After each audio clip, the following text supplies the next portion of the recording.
Hello and welcome to Levant TV Headlines. Syria's Reconciliation Minister Ali Haider says a military operation is necessary to expel Islamic State jihadists from the Yarmouk Palestinian refugee camp in South Damascus. Washington has deepened its involvement in the Saudi-led air war in Yemen as aid agencies scrambled to deliver help to civilians caught up in the campaign, now heading into its third week. A Palestinian stabbed two Israeli soldiers outside a West Bank settlement before one of them fatally shot the assailant. Shots fired from an unidentified car have killed two Saudi Arabian policemen in an eastern district of the capital Riyadh in the early hours of today. And a Turkish Airlines passenger plane en route to Istanbul made a forced landing at Germany's Nuremberg airport after its left cockpit window shattered. Now let's take a look at the top headlines in today's newspapers in the Middle East. Starting with the Egypt Independent, which leads reporting that a small but highly dangerous succession of former Egyptian army officers are joining Islamist militant groups, complicating President Abdel Fattah al-Sisi's efforts to counter what he calls an existential threat from extremism. The paper also reports that former Muslim Brotherhood deputy guide Mohammed Habib says that it was the United States who had pressured the Supreme Council of the Armed Forces to allow the Muslim Brotherhood to reach the presidency, pointing to visits by Senator John McCain and Foreign Secretary Kerry, who he said are pro-Zionists. From Lebanon, the Daily Star leads, reporting that former Prime Minister Saeed Hariri has lambasted Hezbollah leader Saeed Hassan Nasrallah for luring Lebanon's official television channel into airing his offensive remarks against Saudi Arabia. The paper also reports that the Free Patriotic Movement has dismissed talks of a rift between party leader Michel Aoun and Maronite patriarch Bashar al-Rai.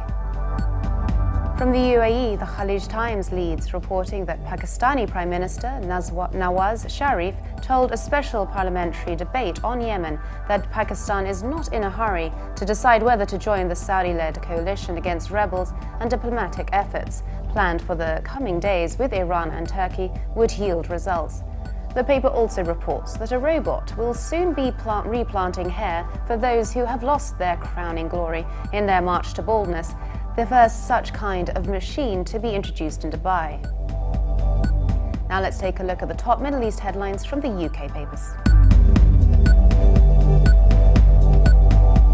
The Telegraph leads its Middle East news, reporting that an Emirati woman on trial for the murder of an American and attempting to kill another claims she is possessed by evil spirits and is mentally ill.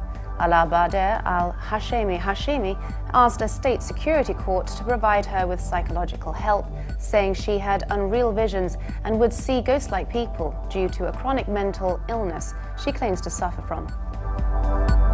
The Guardian leads its Middle East news, reporting that former British ambassador to Damascus, Peter Ford, has accused David Cameron's policy towards the war in Syria as arrogant and reckless. Ford accused the Prime Minister of demonizing President Bashar al-Assad and, as a result, encouraging young British Muslims to become jihadis. The Independent leads its Middle East news, reporting that a Palestinian has been shot dead after stabbing and wounding two Israeli soldiers in the occupied West Bank, according to the Israeli army. An Israeli army spokeswoman said the Palestinian was shot dead by soldiers following the attack. Now let's take a look at the top Middle East headlines in the international papers. Germany's Deutsche Welle reports that Turkey and Iran have agreed on the need for a political solution to end the conflict in Yemen, as Turkish President Erdogan held a meeting with his Iranian counterpart, Hassan Rouhani, in Tehran, amid deteriorating bilateral ties. The Iranian president said he hoped that Turkey and Iran could end the Yemen war with the help of other countries in the region and bring peace and stability to the Middle Eastern country. The International New York Times reports that the United States said that it was expediting deliveries of weapons to Saudi Arabia, a sign of the Obama administration's deepening involvement in the Saudi military offensive against the Houthi movement in Yemen. Anthony J. Blinken, the Deputy Secretary of State, and the United States had also increased its intelligence sharing and established a joint coordination planning cell with the Saudi government. And for more updates, please visit levant.tv. Thanks for watching. Be sure to join us again tomorrow. Bye for now.